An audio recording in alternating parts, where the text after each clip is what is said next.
Alors, pourquoi Ousmane a-t-il brûlé les autres copies? Cela ne signifie-t-il pas qu'il y avait de grandes divergences dont il avait peur?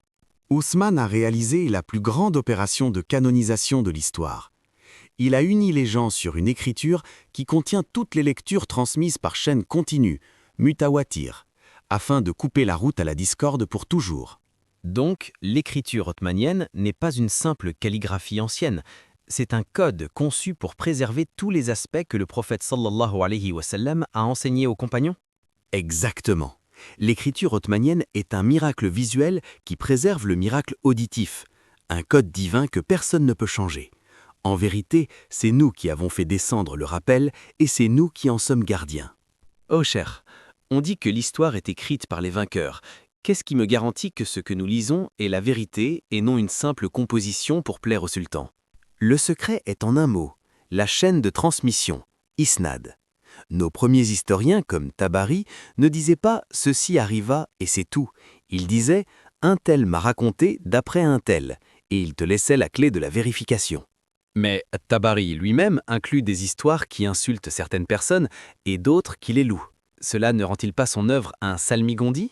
Au contraire, Tabari était un bibliothécaire. Il a mis toutes les narrations qui lui parvenaient avec leur chaîne. Et il a dit « J'ai transmis, à toi de filtrer les transmetteurs ». Il a rapporté l'événement, il ne l'a pas arrangé. Donc, nous appliquons la science des transmetteurs aux historiens également. Nous enquêtons sur leurs affiliations et leur crédibilité avant de croire l'histoire? Exactement. Notre histoire n'est pas un conte de fées, c'est une science. Celui qui veut te tromper enlèvera la chaîne et te racontera une histoire. Mais celui qui veut la vérité se fatiguera à chercher derrière les hommes. Oh cher, on dit que les historiens contemporains ont une technologie et des outils critiques plus avancés. Pourquoi devrions-nous faire confiance aux méthodes primitives du passé et abandonner les méthodologies d'aujourd'hui? La différence fondamentale est l'invisible versus le matériel.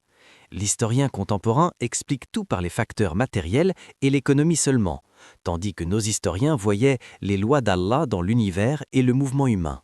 L'historien moderne ne vérifie donc pas le rapport. Ils ont l'archéologie, les documents et les analyses. Il ne se fie pas au simple récit. L'histoire moderne se fonde sur le document écrit, mais nos historiens avaient la chaîne continue. Ils jugeaient le transmetteur lui-même.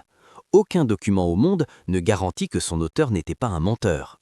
Vous voulez dire que l'historien moderne pourrait tordre l'événement pour servir son idéologie tout en prétendant être objectif et scientifique?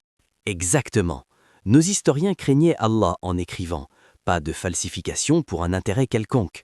Nous avons combiné le document matériel et l'intégrité morale du transmetteur, et c'est ce que tu ne trouveras pas ailleurs. Oh cher, nous avons d'anciens tafsirs, comme celui d'At-Tabari et d'Ibn Kathir. Pourquoi avons-nous besoin des commentateurs contemporains? Les premiers ne sont-ils pas plus connaisseurs du Coran que nous? Les anciens sont la fondation, mon fils. Ils excellaient dans le tafsir par transmission, bil masour. Ils transmettaient la compréhension des compagnons qui ont vécu la révélation et ils étaient des maîtres en langue, grammaire et finalité du discours. Et qu'apportent les contemporains de plus? Ou bien essayent-ils simplement d'interpréter les versets pour les faire correspondre aux découvertes scientifiques pour être modernes? Les contemporains ont produit un tafsir thématique et social. Ils répondent aux questions de notre époque à partir du Coran et répliquent aux doutes, sans détruire les fondations anciennes.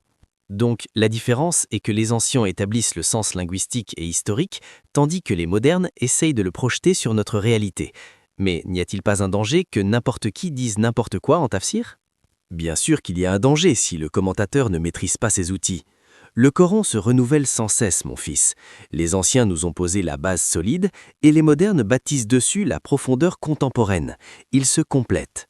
Oh cher, le Coran n'est-il pas révélé pour chaque époque et chaque lieu? Pourquoi brider nos esprits et nous enfermer dans la compréhension de gens qui vivaient il y a 1000 ans? Nous avons le droit de l'interpréter selon notre compréhension contemporaine. Bien sûr qu'il a été révélé pour chaque époque, mais la lecture contemporaine ne veut pas dire le délire n'importe quoi. Le Coran a été révélé en arabe clair, avec des règles et des principes. Tu ne peux pas produire un sens que la langue n'accepte pas et appeler cela tafsir. Mais la langue évolue et les sens changent. Pourquoi ne pas considérer que le verset a un sens shadow que nous n'aurions découvert qu'aujourd'hui grâce à nos sciences modernes? Mon fils, si chacun interprétait selon son humeur, le Coran deviendrait une pâte qu'ils façonneraient à leur guise. Ces interprétations aberrantes, Chad, frappent le contexte et les causes de la révélation en plein cœur. C'est de la destruction, pas du renouveau. Donc, l'affaire n'est pas une nouvelle compréhension, c'est un désir de se distinguer, de faire croire qu'on a apporté ce que les anciens n'avaient pas apporté. Exactement. Le renouveau est exigé, mais sous l'ombrelle des principes. Le Coran est une parobaque, on ne peut pas jouer avec lui selon nos caprices en nom de la modernité. En vérité, c'est nous qui avons fait descendre le rappel et c'est nous qui en sommes gardiens. Ô cher, nous savons que les sources sont le Coran et la Sunna. Qu'est-ce que le consensus vient faire là? Ce ne sont que des humains après tout. Comment leur parole devient une législation contraignante? Parce que le prophète sallallahu alayhi wa sallam a donné cette immunité à la communauté en disant « Allah ne réunira pas ma communauté sur une erreur ». C'est-à-dire que le consensus des mujtahid d'une même époque est infaillible. Donc, lorsque ces savants se mettent d'accord sur une chose, apportent-ils une règle de leur propre chef ou doivent-ils avoir une base tirée du Coran ou de la Sunna? Excellente question. Il n'y a pas de consensus sans base. Ils n'inventent pas une nouvelle religion. Ils comprennent le texte d'une manière collective et définitive, et le consensus devient ici le sceau qui ferme la porte à la controverse.